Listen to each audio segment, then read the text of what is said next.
첫 번째 이슈는 어제 판문점에서 포착된 그 모습 다뤄보겠습니다. 한국일보입니다. 판문점 15분 만남, 짧지만 긴 여운. 바로 사진, 이 사진입니다. 지금 조의문을 전달받고 있는 모습이고요. 그리고 앞서서 일명 기사 때는 조화의 모습도 저희가 봤습니다. 내용 좀 자세히 소개해드리죠. 북한 이호 여사 조의문 조화 전달했다. 김여정 판문점에서 정의용 국가안보실장과 재회를 했다. 하노이 이후 남북 고위급 첫 접촉의 의미가 있다. 이렇게 해설을 했고요. 그리고요, 어제 관심은 김여정이 내려오면서 혹시라도 김정은 위원장의 메시지, 문재인 대통령에게 가는 메시지가 있을까 했는데 그건 없었네요. 김정은 메시지 있었나 관심 증폭했지만 그건 없는 걸로 지금 나오고 있습니다. 북한 예의를 갖추되 확대 해석을 피하려고 한 것 아니냐. 왜냐하면 요즘에 미국과의 관계 그리고 우리와의 관계가 그다지 좋지는 않은 상황이거든요. 다음 기사 있습니다. 보시죠. 서울신문입니다. 남북 판문점에서 조문 외교를 했다. 김여정 이 여사의 뜻 받들어 협력 계속한다. 이렇게 돼 있고요. 어제 이제 그 조화를 받아왔죠. 그래서 조화가 이제 빈소에 위치가 돼 있는데요. 이렇게 옆에 자리 잡고 있고요. 그다음에 이 조의문 내용입니다. 여기 작게 돼서 깨알 같았고 보이질 않는데요. 아무튼 이호 여사에 대한 평가 그리고 남북 관계에 대한 얘기가 간단하게 있는데 전체적으로 이렇게 결정적인 내용은 없고요. 원론적인 내용, 희망한다, 높이 평가한다, 이런 정도가 담겨 있습니다. 역시 사인, 김정은 위원장의 사인, 굉장히 좀 특이한 사인인데 역시 여기 사인이 좀 담겨 있습니다. 내용 보시면 이렇습니다. 조문 있을죄다. 김정은 조의문 유족에 전달했다. 그리고 어제 다양한 분야의 분들이 빈소를 찾았다는 내용도 실려 있습니다. 자, 그럼 여기서요. 어제 모습 영상으로 좀 확인해 보겠습니다. 보시죠. 이호 여사님의 그간의 민족 간의 화합과 협력을 위해서 애쓰신 뜻을 받들어서 남북 간의 협력을 계속해 나가기를 바란다는 그런 취지의 말씀이 있었습니다.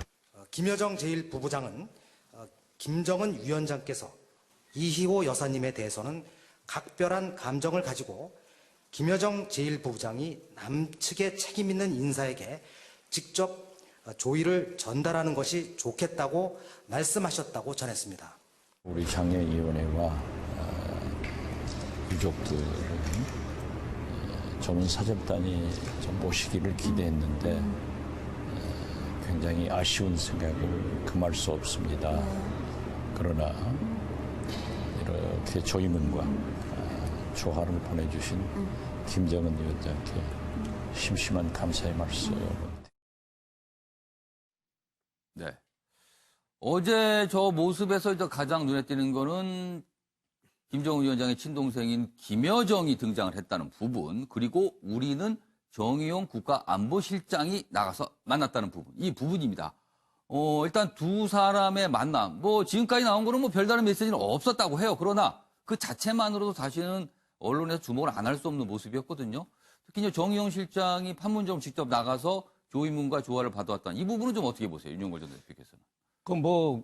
공식적으로 네. 북한에서 남한에 통지 보낼 때 네. 비중 있는 인사가 좀 나와달라. 비중 있는 인사가 나와달라 해서 정의용 안보실장도 가고 윤건영 국정상황실장, 통일부 차관, 박지원 의원 주루로 갔는데 김여정 부부장이 차관급이거든요. 차관급이면은 저는 차관이 통일부 차관 정도가 나가던 정도가 맞지 않느냐. 국가안보실장이 거기서 쪼르르 기다렸다는 듯이 뛰어가는 모습, 저는 그렇게 좋게 보이진 않았습니다. 혹시라도 뭔가 중요한 메시지가 있지 않을까 이런 생각을 그게 좀 과도한 저는 기대였다고 봐요. 물론 이희호 여사의 상징성, 돌아가실 때 유언으로 민족 통일, 평화를 염원하시고 유언으로 남기시고 또 DJ의 부인이고 여성 지도자라는 상징성 때문에 조문단이 오길 기다렸거든요.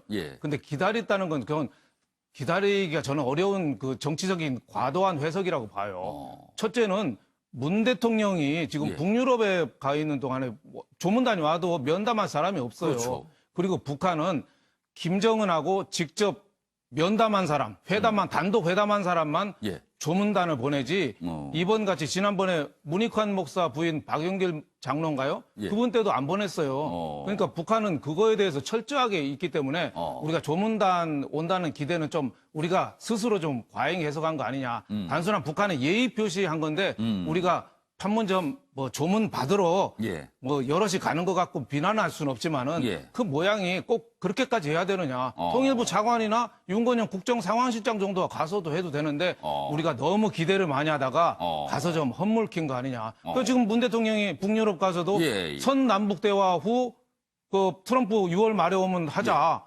그리고 김정은이가 저 트럼프한테 친서 보냈거든요. 그렇죠. 그래서 대화 분위기는 저는 어느 정도 있다고 봐요. 예. 근데 이번 조문단에 대해서는 예. 정치적인 해석을 너무 좀 과대하게 한 거 아닌가 좀 그런 안타까움이 있습니다. 알겠습니다.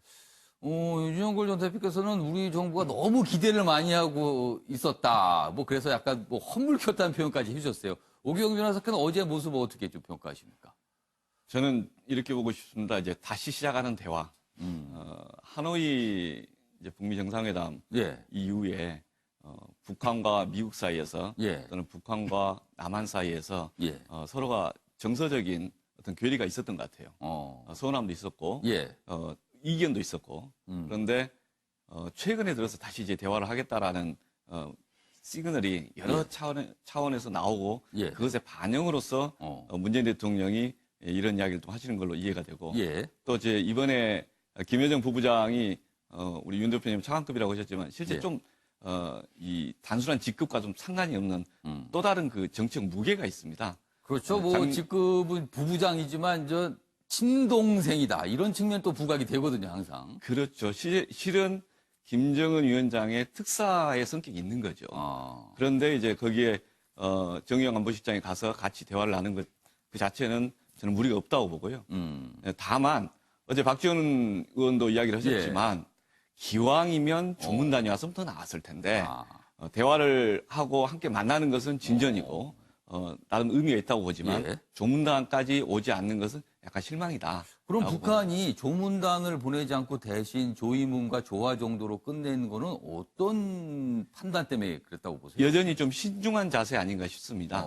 지금 대통령이 국내에 계시다면 그쪽에서는 김영철 위원장 정도가 와야 되는데 실제 또 이 여러 가지 논란이 있었지 않습니까? 그리고 지금 직접 와서 만날 수도 없고 그렇다면 또 직급을 좀 낮춰서 오자니 또 격에 대한 이런 부부장이네 뭐 차관이네 아니냐 이런 논란이 있을 수 있어서 북측도 그런 고민이 좀 있었던 것 같습니다. 한 번은 신중해야 되고 또 하나는 대통령이 없는 상황 속에서 어떤 정도로 해야 될 것이냐에 대한 좀 입장 정리가 좀 고민이 있었지 않았는가라고 해봅니다. 알겠습니다. 그러니까 북한도 고민 끝에 저런 모습, 뭐 어떤 언론에서 이제 절충안을 선택을 했다, 뭐 이런 표현도 좀 등장하고 있습니다. 북한도 나름 어떤 판단이 있겠죠, 지금.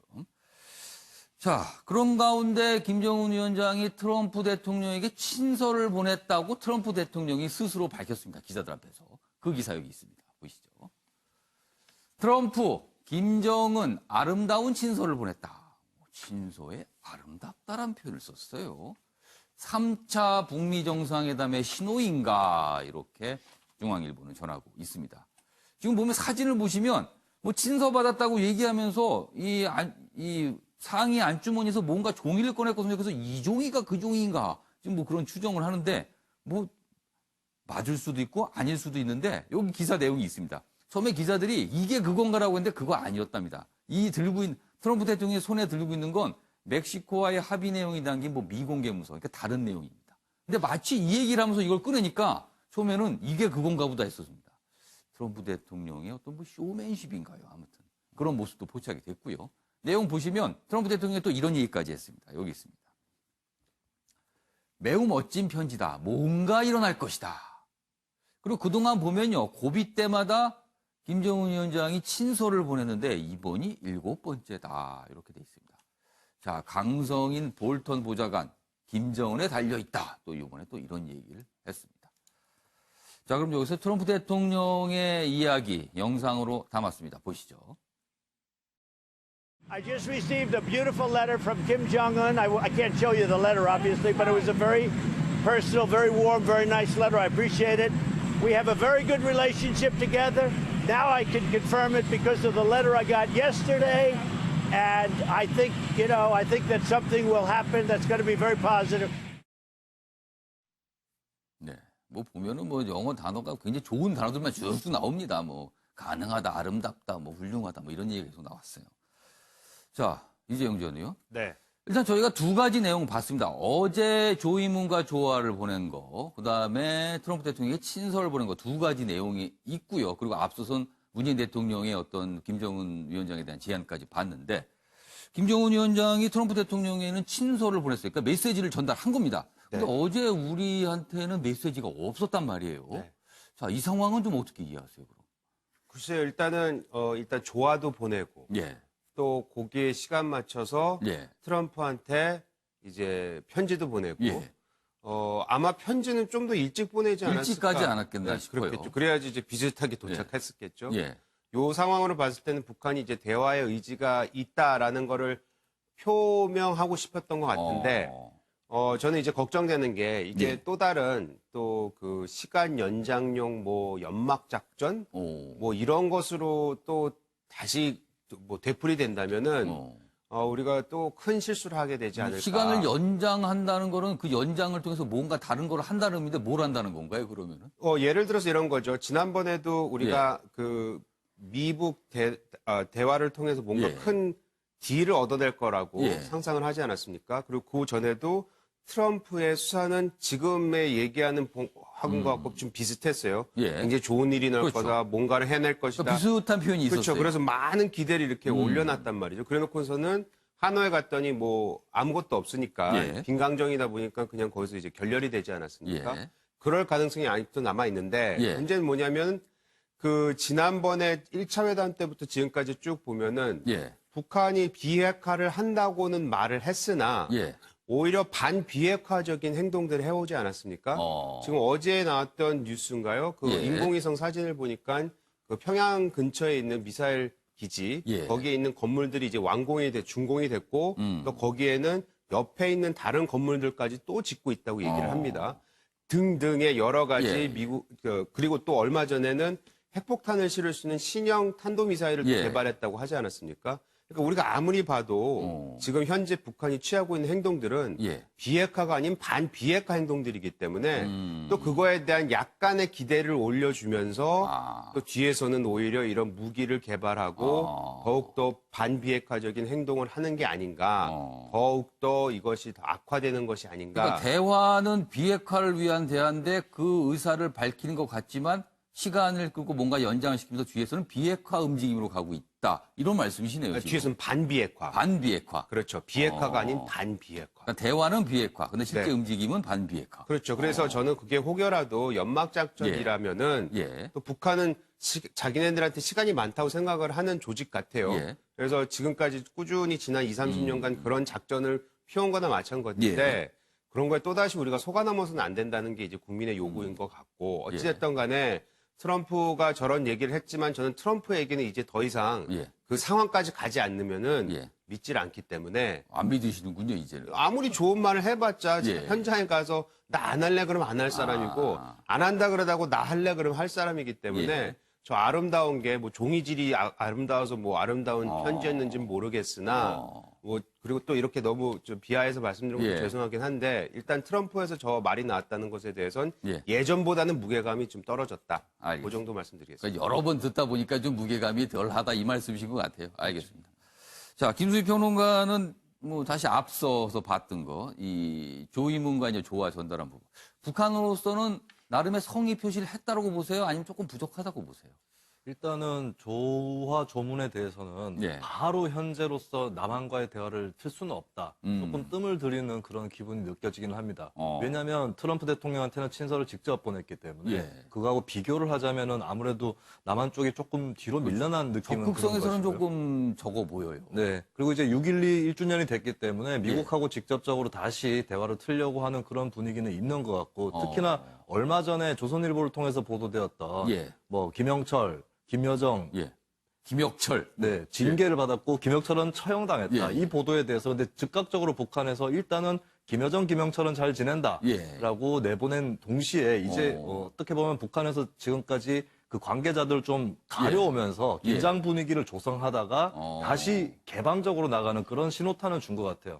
그래서 그 친서가 그 일환으로 전달이 되었다라고 볼 수는 있겠고, 친서에 사실 뭐가 적혀 있는지는 알 수 없고 사실 중요한 부분이 아닐 수 있습니다. 뭐 아름답다 이걸로만 추정할 수밖에 없어요, 지금. 그리고 이제 트럼프 대통령도 그 메시지에 대해서 매우 개인적이고라는 표현을 썼거든요. 그래서 뭐 조금 우스개를 섞어서 얘기하면 친서 안에 잘 지내십니까? 보고 싶다. 이런 내용만 들어있을 수도 있는 거예요. 혹시라도 지금 트럼프 대통령의 최대 관심사인 재선 얘기를 살짝 써놨나요, 혹시? 뭐 그렇게까지는 가기 힘들겠지만 근데 이제 친서를 보낸 것 자체가 이 친서를 활용하시라라고 그런 메시지를 보낸 거라고는 볼 수 있겠고요. 현재까지 굉장히 답보 상태에 있던 거에 비해서는 좀 물꼬는 터진 거 아닌가 이렇게 진단을 해볼 수 있겠습니다. 뭔가 아무튼 대화 국면의 변화의 지금 요 지점인 거는 맞다. 이렇게 좀 보시는 거네요. 그리고 트럼프 대통령도 얼마 전에 김영철인지 분명하지만 그 사람 살아있다라는 그런 언급을 해줬는데 서로 간에 약간의 화답은 오고 갔다라고 저는 해석을 합니다. 아무튼 지금 몇 달 동안 굉장히 꽉 막혔던 것 같은데 아무튼 뭔가가 지금 트여 있는 것 같긴 합니다. 지금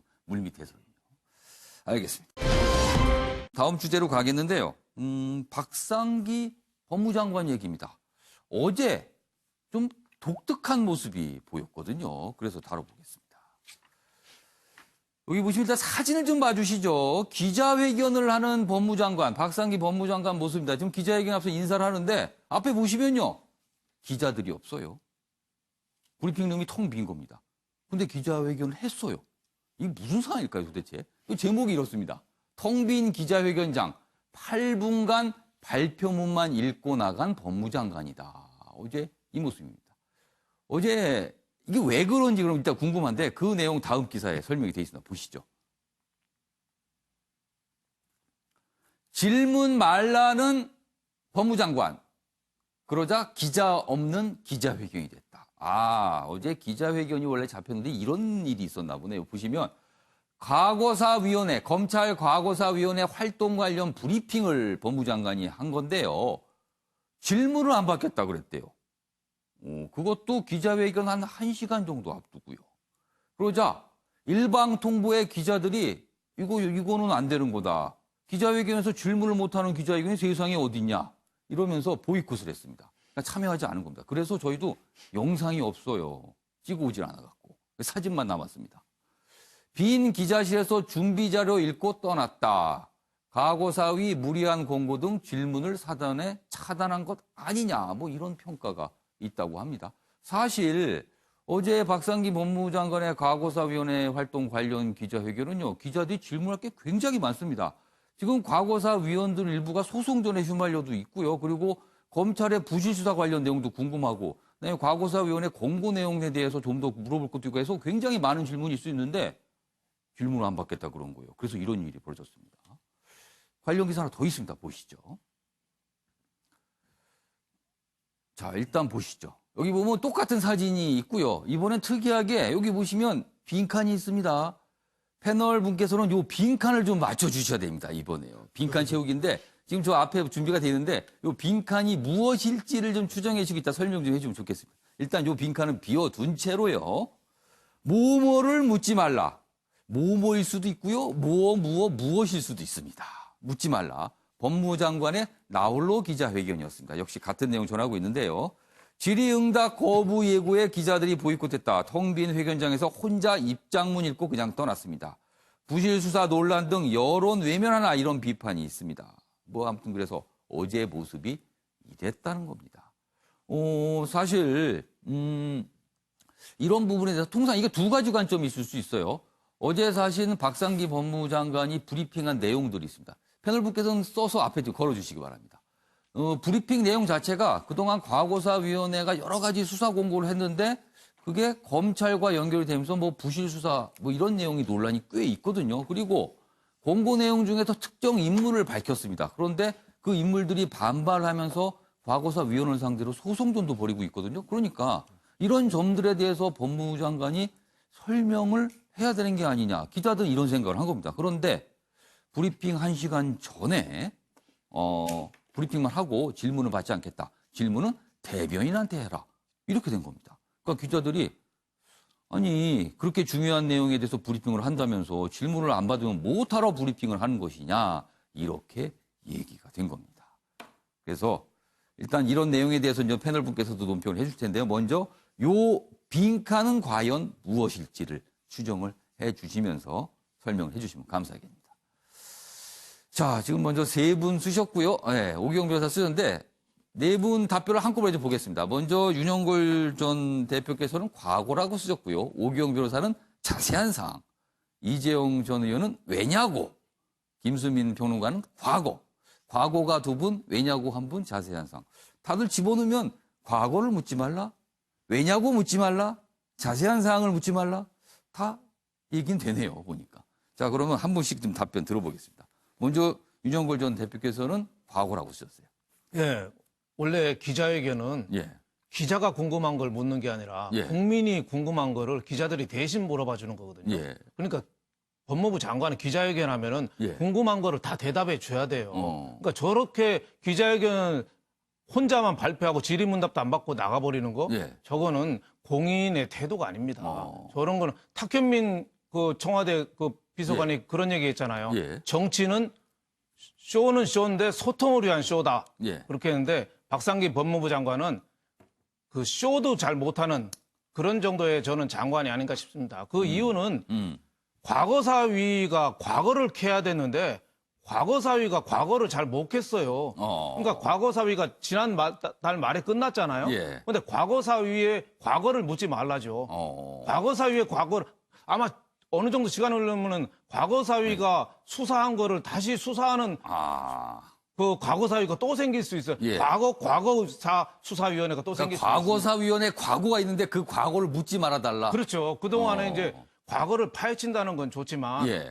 우에서 하명식 수사로 내려가면서 예. 하는 논란이 있잖아요. 예. 그리고 저 윤중천, 김학의 예. 저 사건 같은 경우도 뭐 윤곽근 대구 고검장인이 그때 한상대 그 검찰총장이니 이런 분들이 예, 지금 예. 역으로 지금 소송을 다 하고 있어요. 그렇습니다. 예, 그리고 또 누구야? 저 곽상도 청와대 그 정무수석 예. 같은 경우도 대통령을 또 소송을 하고 예, 있어요. 예. 그러니까 그 이유는 여러 가지가 있지만은 과거사위원회가 9명인데 그 수사하는 사람 중에 6명이 민변 출신이에요. 그러니까 수사의 경험도 많지도 않고 이제 수사 안 해본 그런 사람들이 생각이 비슷한 사람들이 모여서 하다 보니까 좀 무리를 둔 거 아니냐. 또 하나는 법령으로 이걸 과거사위로 해야 되는데 예. 그냥 훈령 정도로 했거든요. 법적 기관이 좀 약해요. 그러다 보니까 과거사위가 뭡니까? 개인의 신상, 비밀을 예, 막 예. 패는 거 아니에요. 예, 예. 그러니까 저게 역풍이 이제 막 불어나오는 거죠. 그러니까 어제 박상기 법무부 장관이 얘기하려는 건 저렇게 자신이 없어서 저런 거다. 답변하기가 곤란할 수 있다. 그렇죠. 그러면은 장관의 자격이 있냔 말이죠.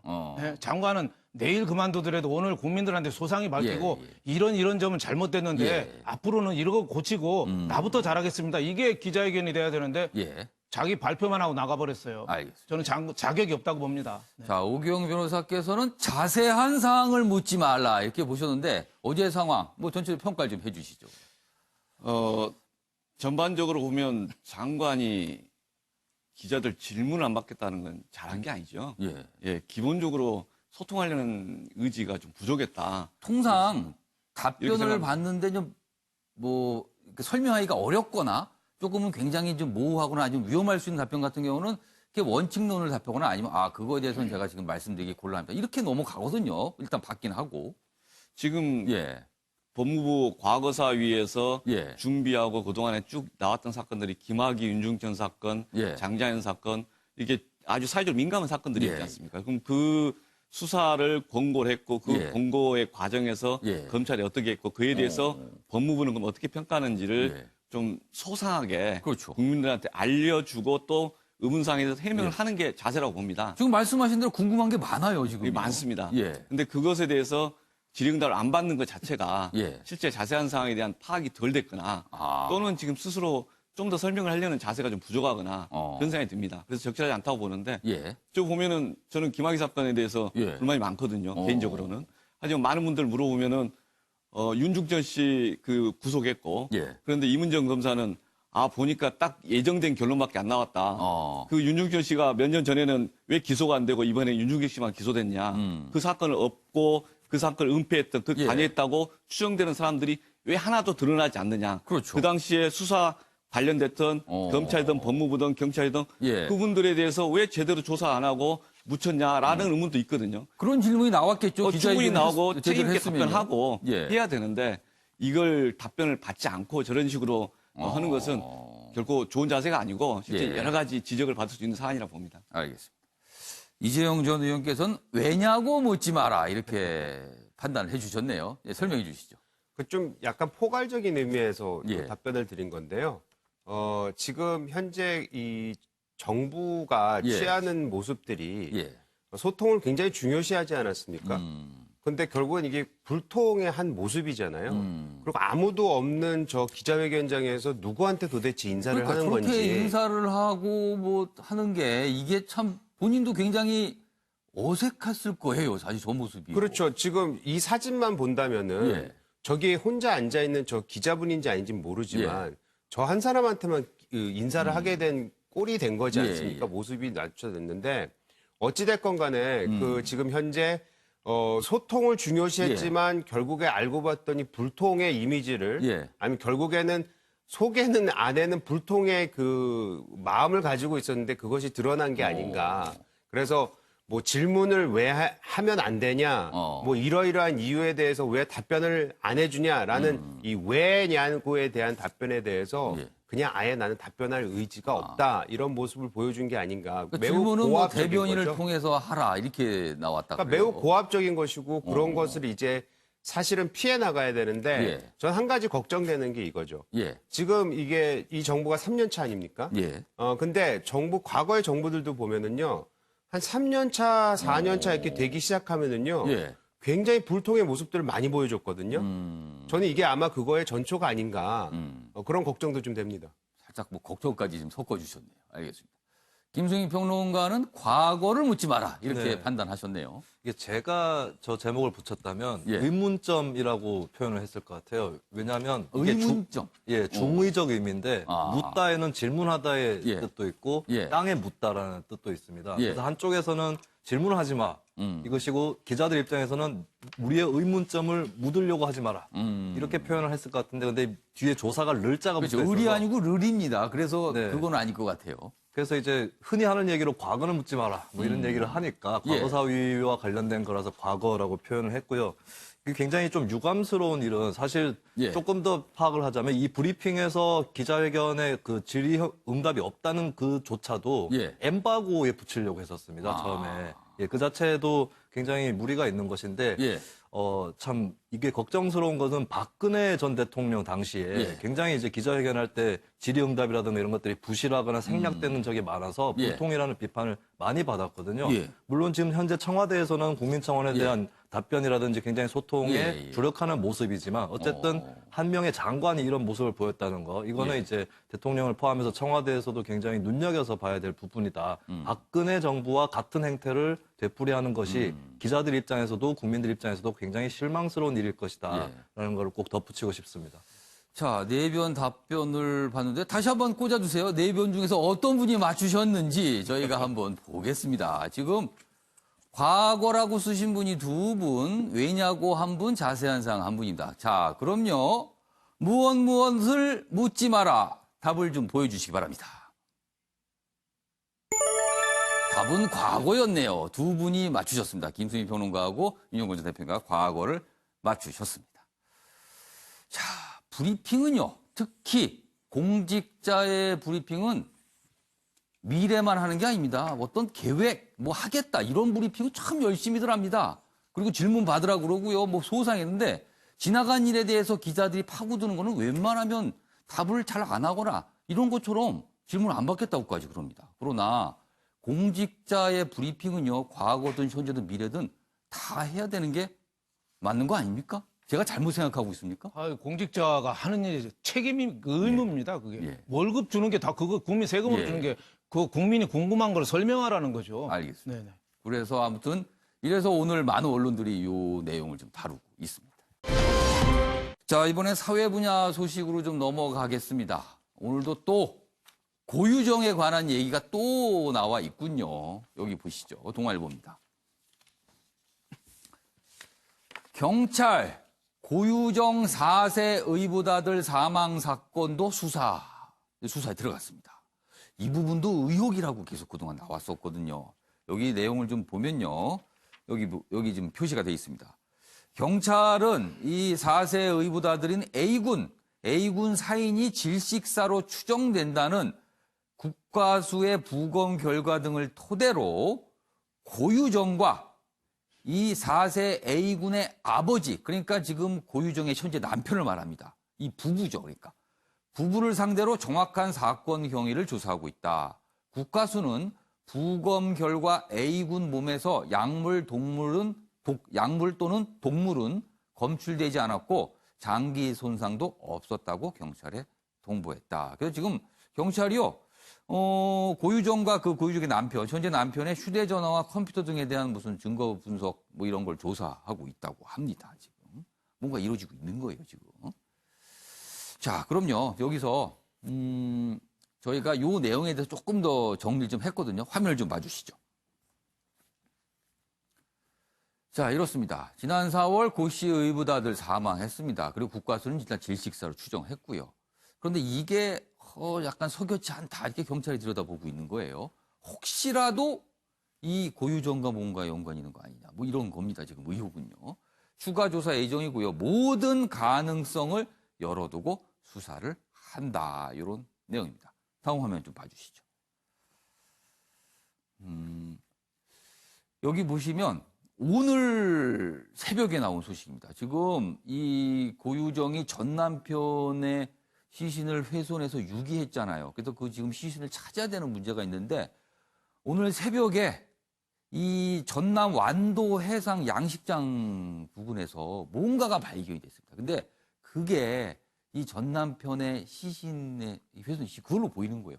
그러니 이 처음에 어민 A씨가 이걸 발견해서 열어보고 얼마나 놀랐겠습니까? 근데 아직은 모릅니다. 과연 이게 전 남편과 관련된 그 내용인지 아니면 다른 건지는 모르지만 일단 의심은 되기 때문에 이거에 대해서 경찰에 신고했는데 너무 놀라서 바로 그냥 버렸답니다. 그러니까 또 떠내려간 거예요. 그래서 지금 찾고 있답니다. 이거에 대해서.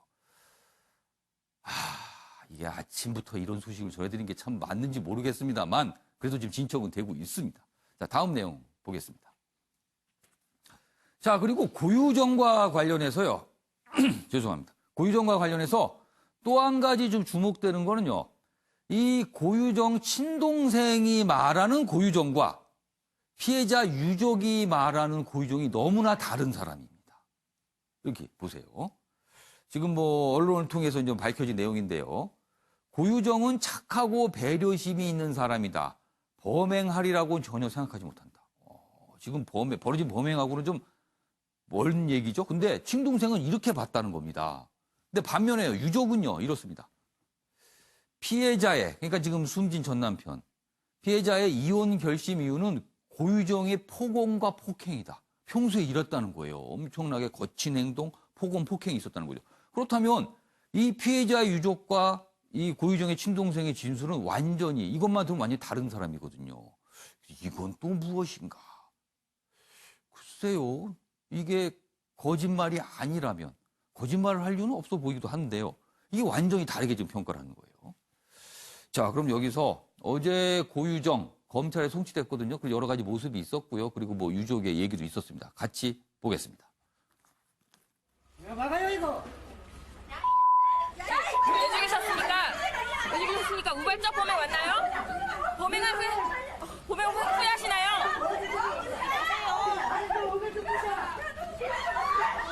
남겨진 아이와 남편에게 하고 싶은 말 없습니까? 유가족에게 하고 싶은 말 없으십니까? 얼굴 한 번만 들어주십시오. 왜 잡아요? 아들을 찾아주고 잡아요? 살인자를 그렇게 보호를 합니까? 죽은 자를 여기 밖에 안 죽은 자를!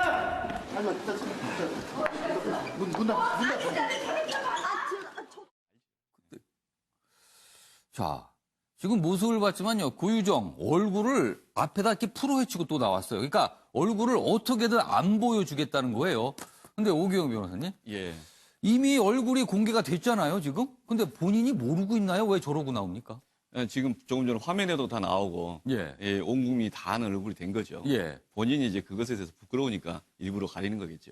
근데 지금 현재 여러 가지로 이 언론에서 보도하고 있는 이 사안에 대해서는 실제 국민적 관심사가 된 사항이기 때문에 수사의 과정들을 지켜보고 또 미흡한 점이 있으면 이야기를 해야 되는 거고 그 언론이 또 미흡한 점을 좀 제대로 수사하게 촉구하는 역할도 하니까 의미가 있다고 봅니다. 다만 요즘 너무 선정적이어서 이 보도 방식에 대해서 약간 조심스럽긴 한데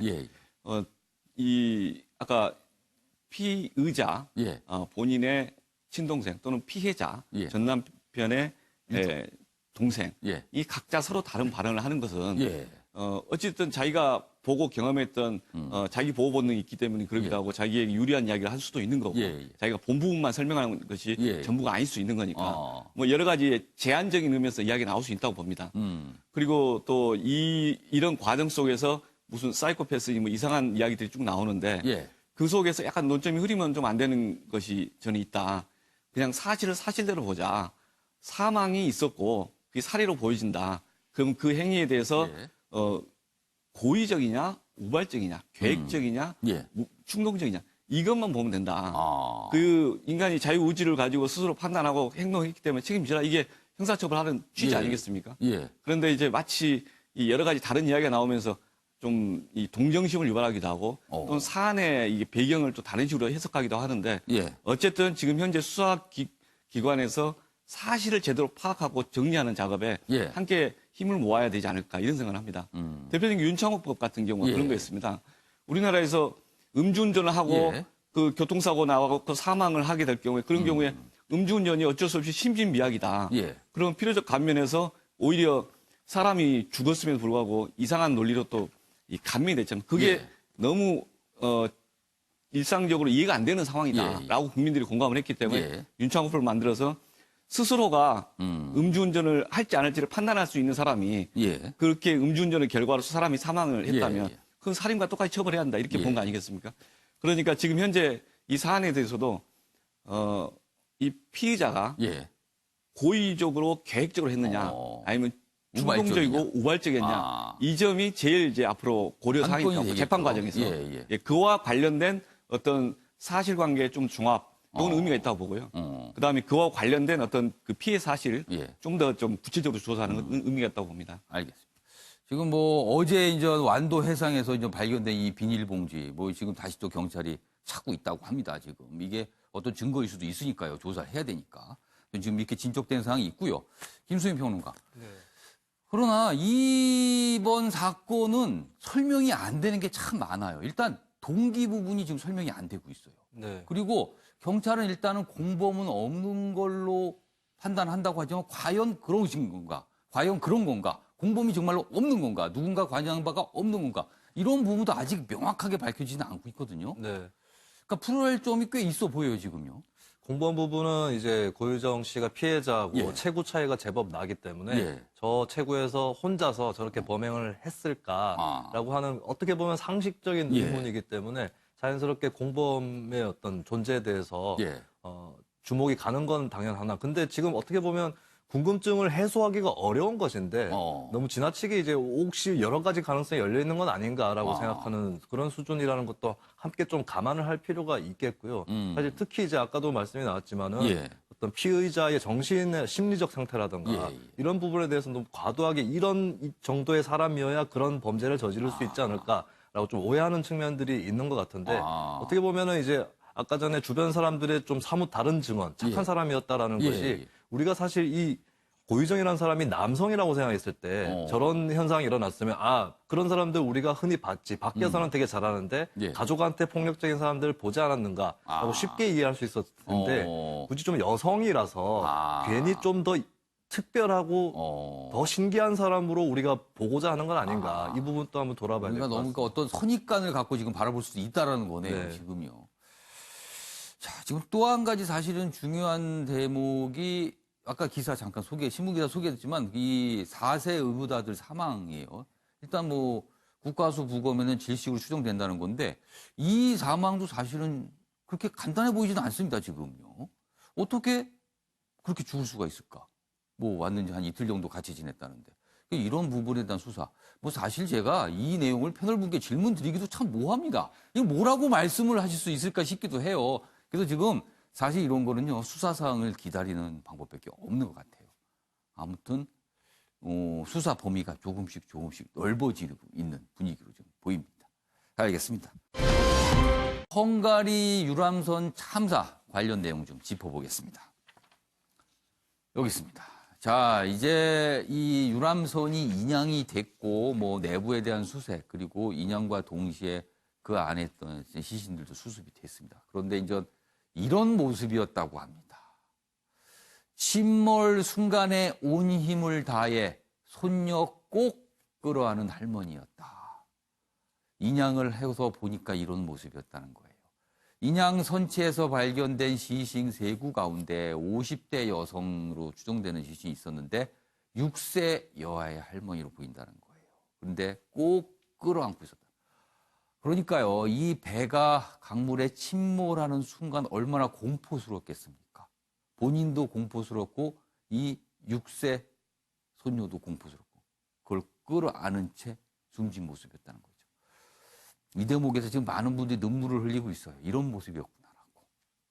그리고요, 선장 관련 법률적 문제 등 이유 헝가리 한국 수색팀 진입을 불허했다.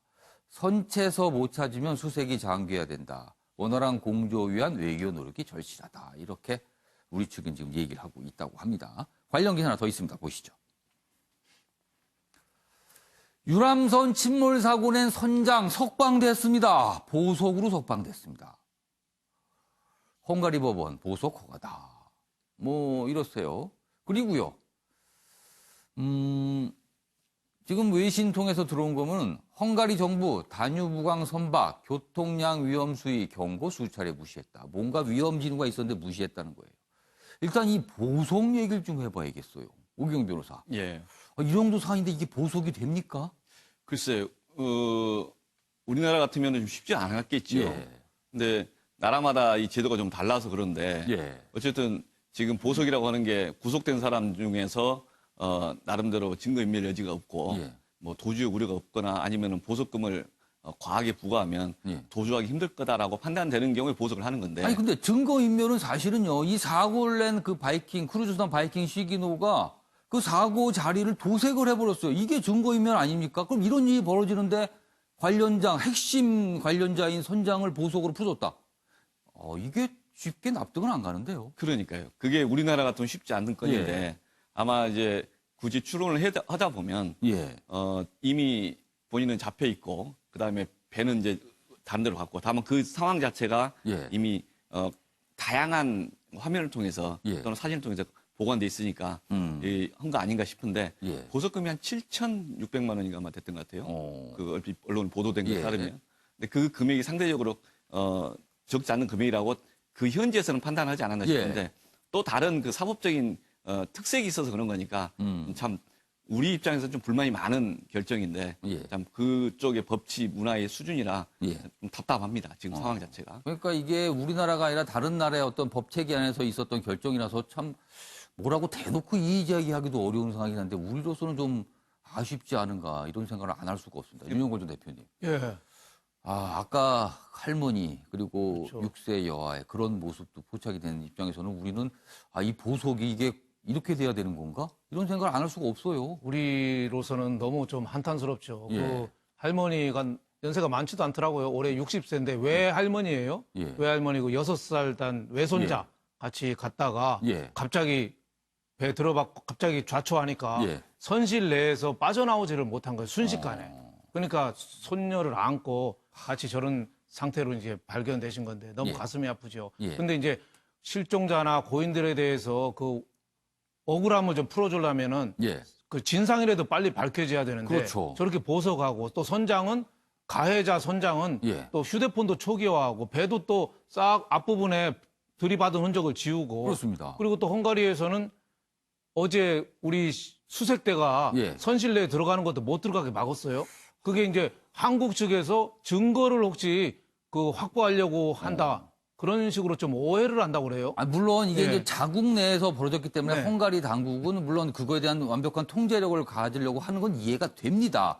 근데 혹시나입니다. 혹시나 저 크루즈선 아니면 크루즈선을 운영하는 회사와 혹시나 헝가리 당국과의 무슨 또 관계가 있는 거 아닌가 이런 생각을 또 안 할 수가 없어요. 지금 지금요. 외신에서는 그게 계속 보도가 되고 예. 있죠. 헝가리 정부의 예. 실력자가 이 크루즈선을 운영하는 예. 게 개입이 돼 있다. 예. 뭐 이렇게 해서 뭐 아직까지 그냥 예. 의혹 보도겠죠. 뭐 의혹 모릅니다. 보도라 그거 예, 뭐 모릅니다. 확실하진 않은데 그래서 헝가리 정부에서 사법당국에서 예. 좀 봐주고 있다. 그런 식으로 지금 뭐 보석 허가한다고라든지 또 사고를 낸 배를 그 자리에서 사실을 압수하고서 수사를 들어가야 되는데 멀쩡히 운항을 해서 그렇죠. 또 다른 운항을 나라까지 했어요. 갔다가 이제 겨우 오려고 하고 있어요. 그런 거나 여러 가지 좀 안타까운 점이 많은데 예. 뭐 그렇다고 해서 우리가 직접 뭐 수사할 수 있는 것도 아니고 헝가리 그 취해복권 지역 그 나라 그 사법 지역이기 때문에 좀 안타까운 마음을 아니 금할 수 문재인 없는- 대통령이 헝가리 총리한테 전화를 한 통 더 해야 되나요? 이건 어떻게 됩니까? 네.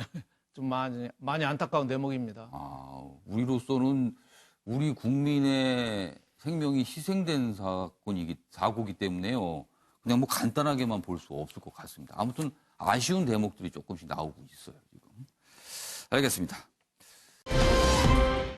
자, 이번에는 정치 관련 기사인데요. 어제 청와대가 국민청원에 대해서 답변을 내놨는데 지금 연속해서 답변을 내놓고 있죠. 그런데 어제 내용도 또 논란이 되고 있어요. 여기 있습니다. 서울신문입니다. 청와대 국회의원 국민소환제 필요하다.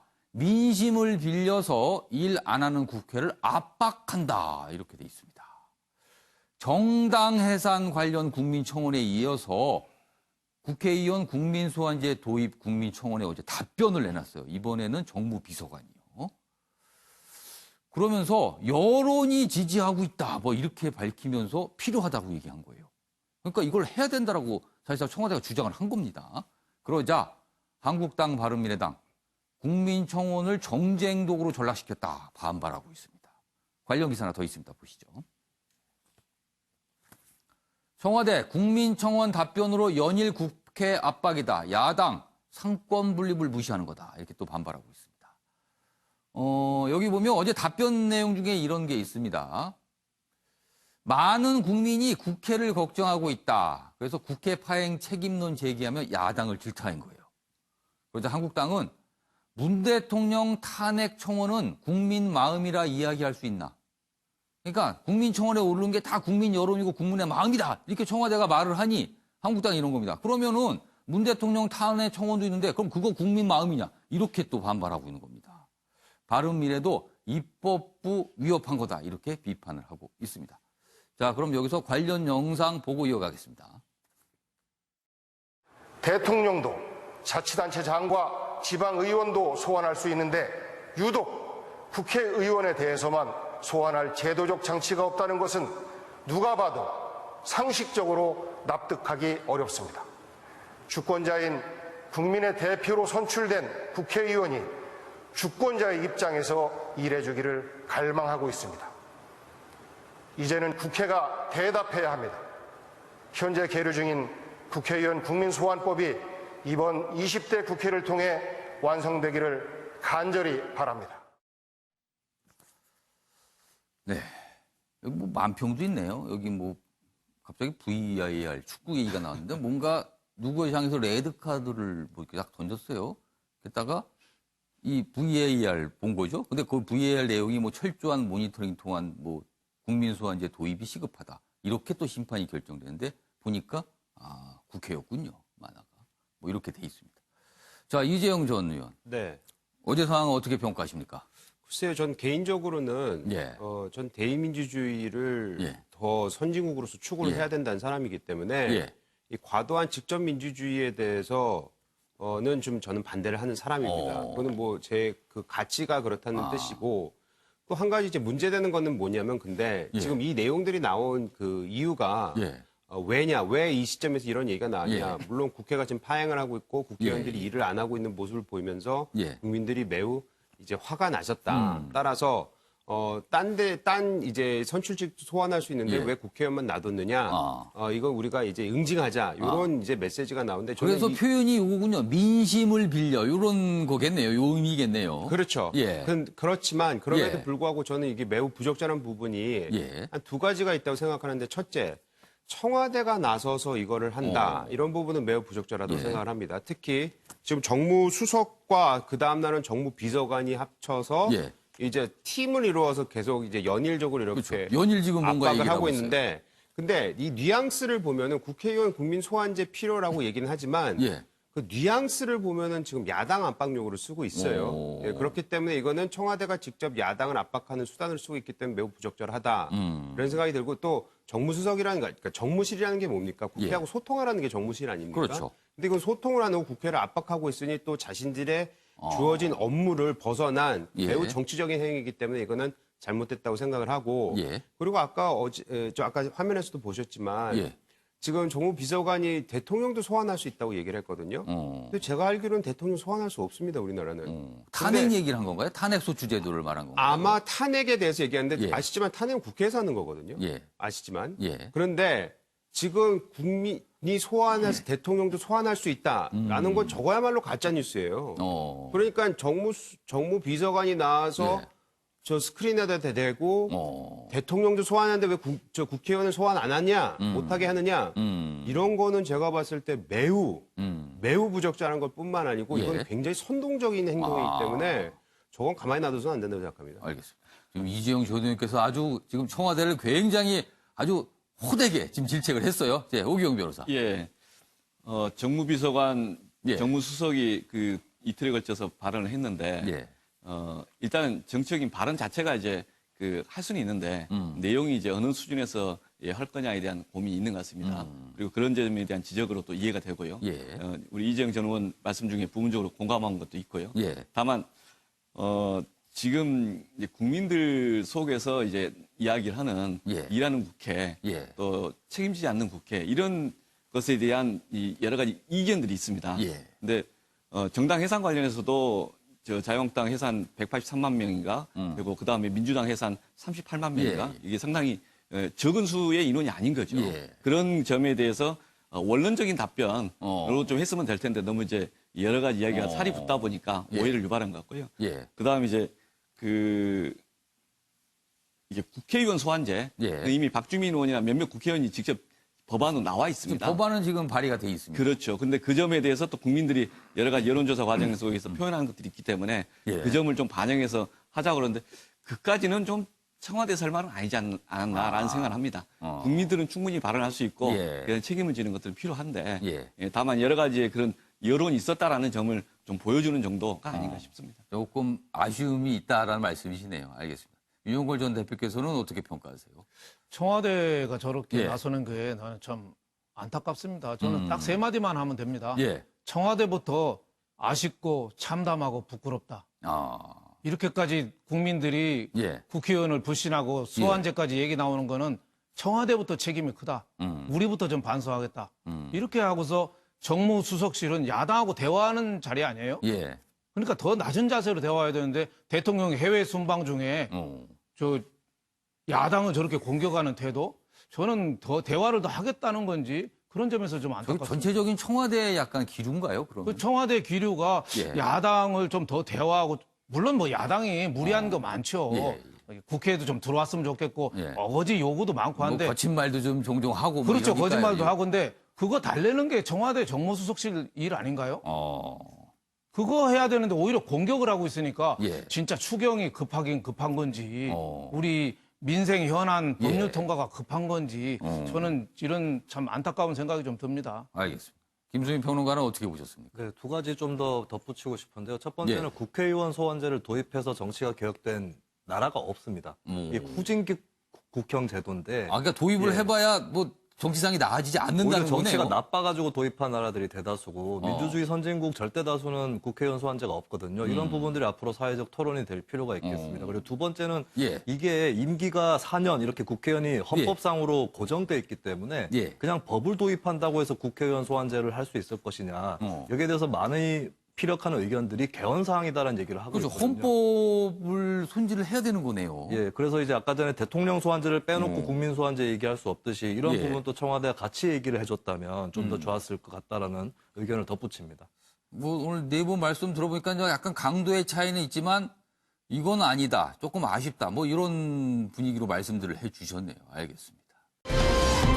자, 이번에는 경제, 그중에서도 금리 얘기가 좀 나왔습니다. 이게 어려운 주제지만요, 알고 보면 우리 생활에 참 영향을 많이 미치는 게 금리입니다, 이게 금리요. 이거를 잘 이해하시는 분은 이 경제 돌아가는 거를 잘 알 수 있다고 또 이렇게 말씀도 하세요. 경기 부양 다급해졌나? 한국은행도 금리 인하 급선회다, 이렇게 돼 있습니다. 그동안 한국은행은 금리를 내리는 것에 대해서 부정적이었어요. 뭐 때가 아니다, 이런 입장이었는데 약간 좀 뭐가 달라졌어요. 여기 보시면 이렇습니다. 한국은행 총재가 어제 뭐 한은 창립 69주년 기념식이 있었는데 이런 얘기를 합니다. 여기 내용이 잡혀 있어요. 경제 상황 변화에 따라서 적절하게 대응해 나갈 것이다. 그러니까 경제 상황이 달라지면 뭔가 할 수 있다는 걸 얘기를 한 거예요. 근데 이 말이요, 별 내용이 없어 보이지만 사실 의미심장한 게 그동안 말하고는 다르기 때문에 그래요. 여기는 이렇습니다. 이는 불과 12일 전인 지난달 31일 금리를 동결하면서 지금은 금리 인하로 대응할 상황은 아니다라고 명확하게 얘기했는데 이게 달라진 거예요, 분위기가. 금리 인하 할 수도 있다라고 읽힙니다. 자, 그러면은 이유가 뭘까? 여기는 경기 부양 다급해졌나라고 이제 추정을 한 거예요. 여기 보시면 이렇게 돼 있습니다.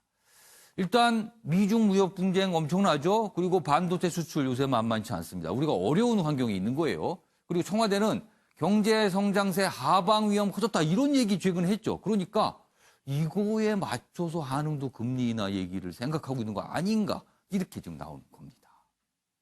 그래서 시장에서는 3분기에 인하하지 않을까, 이렇게 전망하고 있답니다. 유정골 전 대표님, 예. 금리 어떻게 될 것 같습니까? 금리는 당연히 내린다고 봐야죠. 이주열 그 한은 총재가 예. 원래 결정을 안 하기로 유명하신 분입니다. 신중한 건가요? 네, 박근혜 정권 때 임명됐는데 아직까지 하거든요. 적폐청산을 하려고 아무리 조사를 해도 예. 한 일이 없어서 조사할 게 없다고 할 정도로 금리도 잘 안 움직이고 별로 지금 이주열 총재를 좀 약간 폄하하신 거 아닙니까? 별로 일을 많이 안 하신 분인데 불과 지난달 말에 금통위에서 금리 변동할 요인 없다고 그랬는데 어제는 얘기했어요. 대외 요인의 불확실성이 높아진 만큼 적절히 대응할 거다. 이거는 지금 국고채 금리가 1.75%인데 그 밑으로 지금 현실상 실제 금리는 더 내려가 있거든요. 그러니까 금리를 내리게 되면 시중에 돈이 많이 풀리게 되죠. 아무래도. 그렇죠. 많이 풀리는데 지금 그만큼 어떻게 보면 미국하고 경제가 우리 경제가 불확실하고 또 1, 4분기 마이너스 성장했으니까 또 미국이 또 금리 인하 움직임이 또 있거든요. 그러니까 그에 따라서 좀 가지 않겠느냐 하는데 현실적으로는 기업의 투자 수요나 좀 많아야지 금리가 오르는데 돈이 좀 쓸 데가 없어요. 그러니까 실제 금리가 오히려 더 내린다. 그래서 안보는 우리가 잠재적인 위험이지만 지금 경제가 이렇게 나쁜 거는 우리가 이게 먹고 사는 문제입니다. 그래서 금리 인하라도 해서 불을 좀 가마솥에 불을 좀 떼보겠다. 불쏘시 이렇게 떼보겠다. 그거는 고육지책이다 이렇게 보여지는데 저렇게 금리 인하되면 나쁜 점이 하나 있습니다. 부동산은 또 들쑤셔요. 부동산은 들쑤시니까 또 무슨 문제가 돈이 지금 또 풀리게 되니까요. 부동산 겨우 지금 주저앉혀 놨거든요. 그래서 또 돈이 나무더러니까 들썩거리니까 이도저도 못하는데 금리는 뭐 내려가는 건 분명한 사실인 것 같습니다. 알겠습니다. 금리와 관련된 다음 기사도 있습니다. 보시죠. 요건 좀 알아두시면 좋을 것 같아요. 승진했으니까 은행 금리 깎아주세요. 손병두 금융위 부위원장의 시범이다. 어제 실제 은행을 찾아가서 뭐 금리 상담을 했는데 지금부터요. 그동안은 이 금리 인하 요구권이 게시가 됐습니다. 그러니까 은행에서 돈을 빌리신 분들이요, 은행의 당대로 내가 이런 이유 있으니까 금리 깎아주세요 할 수 있는 겁니다. 그동안은 있긴 있었지만은 권고사항이었는데요, 지금은 당당히 요구할 수 있습니다. 그러면 은행이 그거에 대해서 상담을 하고 고민을 해야 됩니다. 승진했으니까 깎아주세요. 여러 가지 이유가 있습니다. 금리를 깎을 수 있는 이유. 은행에다 물어보시면 이제부터는 은행은 아주 상세히 설명을 해야 됩니다. 요 내용 좀 알아두시면 좋을 것 같습니다. 금리 인하 요구권이 있다. 자, 이번엔 사진 속에 담긴 사연을 들어보는 순서입니다. 김유진 아나운서의 이슈컷 보시죠.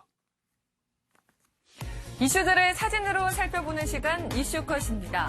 첫 번째 이슈 태그는 영화 속 장소입니다.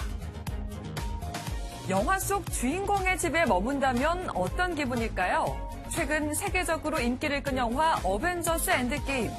그 안에서 아이언맨 토니 스타크가 머물던 오두막이 실제 주거지이며 숙박 공유 사이트를 통해 임대도 가능하다고 전해졌습니다. 임대료는 하루에 약 95만 원으로 현재 대여 문의가 폭주하고 있다는데요. 곧 영화 팬들의 성지가 될 것 같습니다. 두 번째 이슈 태그는 현금 지급기입니다. 영국의 한 지하철역 현금 지급기에서 마치 잭팟이 터지듯 현금이 쏟아졌습니다. 돈을 인출하던 남성은 급기야 가방을 열어 지폐를 받아냈는데요. 수백만 원에 달하는 이 지폐가 쏟아진 사건을 두고 현지에선 시스템 해킹을 통한 새로운 유형의 범죄를 의심하는 목소리도 나왔습니다. 하지만 ATM 제작회사에선 기계 오작동이 아니라 해당 고객이 실제로 많은 돈을 인출한 거라고 해명했다네요. 마지막 이슈 태그는 조문입니다. 전두환 전 대통령의 부인 이순자 여사가 어제 고 이희호 여사의 빈소를 찾았습니다. 과거 전 대통령의 신군부는 김대중 전 대통령에게 내라는 모 사건으로 사형을 선고했죠. 하지만 김 전 대통령의 재임 때부터 명절, 생일 때마다 선물을 보내온 고인을 두고 이순자 여사는 자서전에서 존경과 감사를 표하기도 했습니다. 지금까지 김유진의 이슈컷이었습니다. 네, 아침 열린게 오늘은 여기서 마치겠습니다. 시청해주신 여러분 고맙습니다.